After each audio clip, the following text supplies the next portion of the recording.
Hi, I am Nur Shahira binti Aziz. Based on a genome sequencing project, research article that I choose is Optimal Assembly Strategies of Transcriptome Related to Ploidies of Eukaryotic Organisms. This is the background of this research article. For the introduction, Transcriptome sequencing project for non-model organisms has some advantages and disadvantages. Due to these disadvantages, several novel de novo assembly tools and strategies has been developed. Conclusion on the previous report has been withdrawn. Thus, a new conclusion has been made up, which is all transcriptome assembly strategies can be summarized into three types, which is SASP, SAMP, and CDTA. So in this research, the performance of SASP, SAMP, and CDTA strategies in assembly transcriptome of sweet potato, wild rice, and fungus has been compared. For the method used, first, all the three samples were collected and cultured. After further processing, the total RNA was extracted from each sample and treated with DNase1. Number 2, mRNA from each sample were purified and fragmented. The cDNA library were prepared for the Illumina sequencing. Number 3, some simple quality control were performed.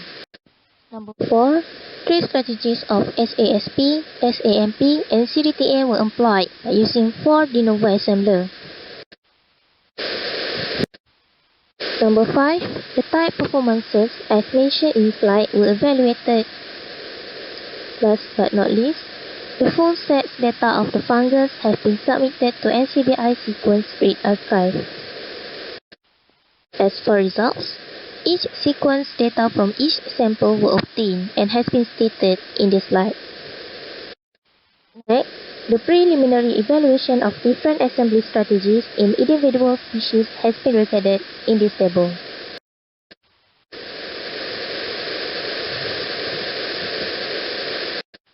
Based on the observation table, the size distribution of various species has been observed. First, the comparison of N50 values showed that SAMP of Oasis has a better performance than other strategies in diploid species, while in sweet potato, CDTA has better N50 value. Second, the evaluation results for the average contig size and the number of contigs longer than 1000 base pair display that the SAMP strategy of Oasis was better than CDTA. Next, are the strategies for assembling the transcriptome of 2 diploid organisms, and the CDTA strategy was better than the SAMP for sweet potato transcriptome assembly. Second, the accuracy and the completeness among various species were observed. Oasis also has a better performance than other strategies in Trametes gallica and Rhiza mariana, although it is not very obvious compared to Trinity and CDTA.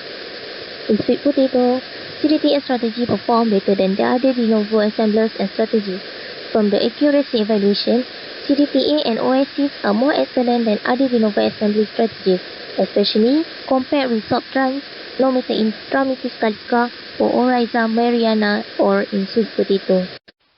Based on the statistic of accuracy, the value of completeness with the SAMP strategy of Oasis is the highest. Plus, the contigs provided by the CTDA strategy have the highest value in sweet potato. Third, the long ORF numbers among various species were observed. In Trametes gallica and Rhiza mariana, SAMP of Oasis produced long ORF at most and exceeded much more than SAMP of Irina and Subtrans. Next, CDTA strategy has the best performance in sweet potato and more than twice as SAMP of Oasis, even of IDBA-tran, which produced the most long ORF in SAMP strategy. For the discussion, during the de novo assembly of diploid species, the SAMP strategy of Oasis performs the best when comparing with other strategies.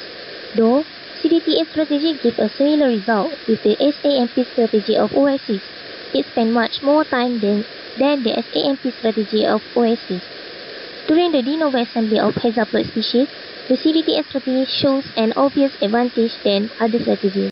In conclusion, based on the results, it is suggested that CDTA strategy is better used for transcriptome assembly of polyploidy organisms, and SAMP strategy of Oasis is outperformed for those diploid organisms without genome sequences. Thank you.